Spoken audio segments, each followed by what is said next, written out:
key element in transforming this world, the mother element, the female, the feminine element. For so many years we've allowed ourselves to be disempowered, and the key is we've allowed ourselves to be, and we need to take our power back, and in doing so heal, and in heal ourselves, help heal the world. So the key really is with us. So I see us doing amazing humanitarian projects in Africa and other places, and who knows what. We're capable of anything and everything.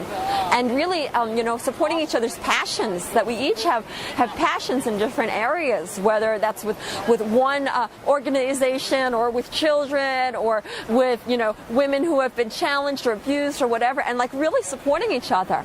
Really creating a global organization for women, by women, and bringing in the new world, one of peace and harmony, and in so doing supporting our male counterparts and loving them like they deserve to be loved. Yeah, it's like we always go from one end of the spectrum to the other.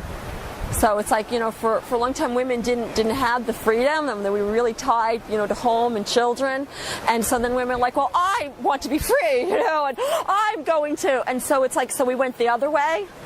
And so it's like, I don't need men, and we went the other way. And so you see a lot of women today, like, I can do it alone, and that's not it either. And it's about swinging back and really learning how to work together, whether that is women working with women and supporting each other, or working in partnership with men. We're not meant to do it alone.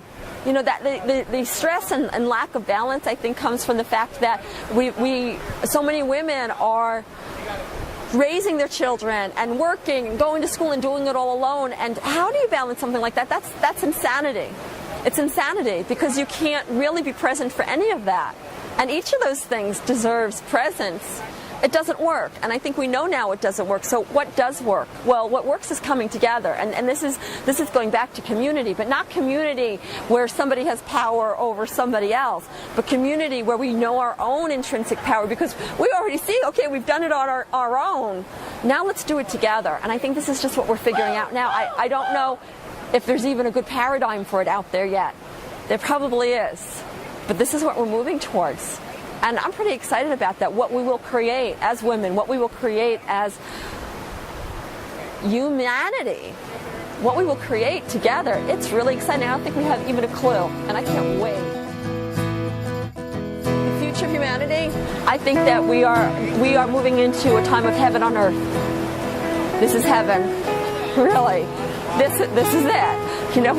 How foolish. We were talking about this yesterday, so this morning I'd be like, I would be really, really upset, like, if I died, and thought I was going to heaven and realized that I was on heaven. I blew it.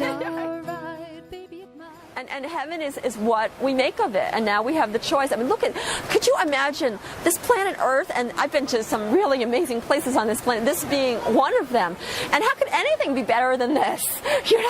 How could anything be more beautiful and glorious than this? We just have to learn how to respect it and how to be with it, and part of that is coming together as humanity, as a global community. I see for the future that this will be, we are moving into the fifth dimension of love and harmony. The world has swung out one way long enough, and now we're swinging back the other way. And I see an amazing future where we are a one world community, where where you can just go anywhere you want, and you don't need, to go through security, or you don't need to be frisked, in ways that just should not be. You don't even need a passport. That we are together, you wouldn't need a passport to go back to your house, here, honey, here's my passport, I really live here, because you're part of the same family. And when we really recognize that we're part of the same family, war will be a thing of the past, and that will happen a lot sooner than I think most people realize. I see that happening in the next few years, that there will be no more war. How could there be? We're growing too much, we're learning too much, we're reaching a threshold. So many of us are waking up and realizing who we really are, and once we reach an anesthetic threshold, it will be like the 100 monkey effect. It will flood the world.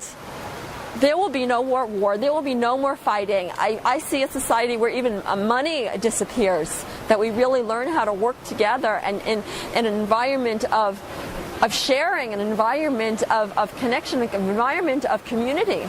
I see us creating whole new paradigms that have never existed before. it's an exciting time to be alive. And I also believe that every one of us who is here now at this time, we've come here for that reason, and that we are key players in bringing in this new world, whether that's in a small part of the world or in a big part of the world. But we're here for a reason. How lucky we are to be alive. This is the best time in all of history to be alive, and we're here. Like, if there was a lottery, like who gets to go to Earth, I won. You know, you won. So again, as soon as we have any like right and wrong, any kind of judgment, of course, why is that? Because there's a control element. There's a control element. Now, having said that, maybe it was necessary. Maybe that if we didn't have this control element, that we wouldn't have even survived this long. So I see that we've been, in a lot of programs for a really long time.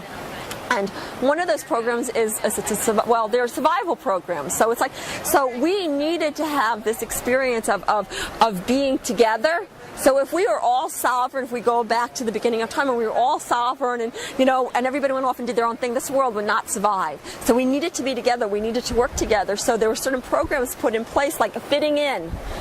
Okay, how many people do we know, being one of them, like, who felt, I had to fit in, as a child, I had to fit in, and I didn't. But I really felt that, and we do things to fit in. We do a lot of things to fit in, and then we end up sacrificing ourselves, and now we're waking up and saying, you know what, I've got to choose me, and I have to be sovereign. But now we're at a time that, it's our survival as a species, as a human species, is pretty much guaranteed with, 7 billion people on the planet. So we don't have to worry about that. But if we go far back in time, if we were all being sovereign and we didn't stick together and fit in, we wouldn't have survived.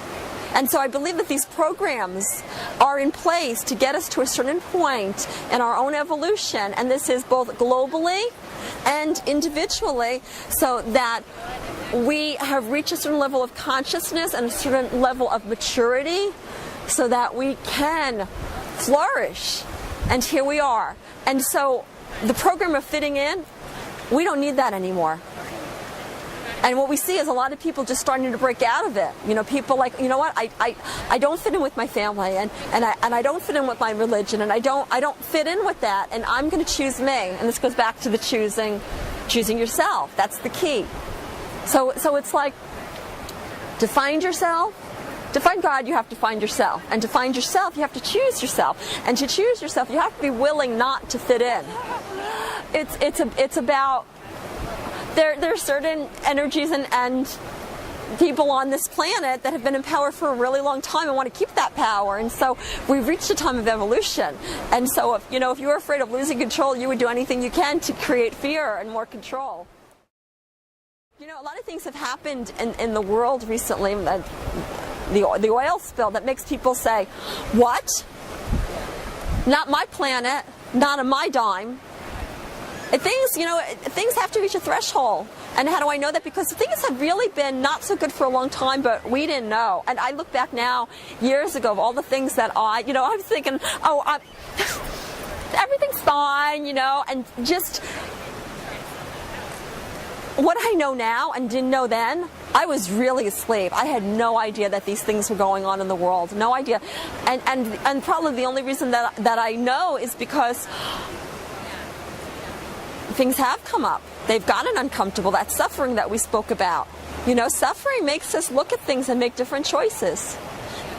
Right? It's all divinely beautiful. And that's what we were talking about, seeing beauty wherever you go. So from this context, everywhere you look, it's beauty, and that the world is conspiring for our awakening. That everything that happens in my life is conspiring for my awakening and conspiring for me. And so everywhere I look, I see beauty. And that's the gift, to be able to see beauty everywhere you look. And to ask the divine to look through your eyes so that you can see through the eyes of God. Because I'm going to guess that God sees beauty everywhere God looks. The way to get to paradise is right inside.